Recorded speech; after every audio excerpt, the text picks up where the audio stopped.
Hello everybody, I'm Jackson and today I will try to organize the cables under my desk. They have been falling and it's a really mess.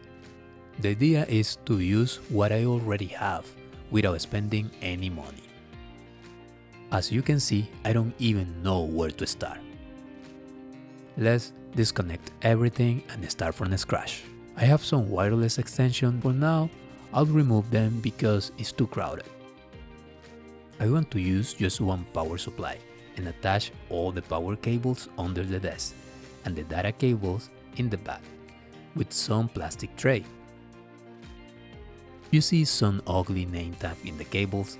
Don't worry, I will change it in another time, not today. Now we finish. Before show the result, let's clean a little bit, remove some dust. Thank you for watching. I hope you enjoy it and see you in the next one.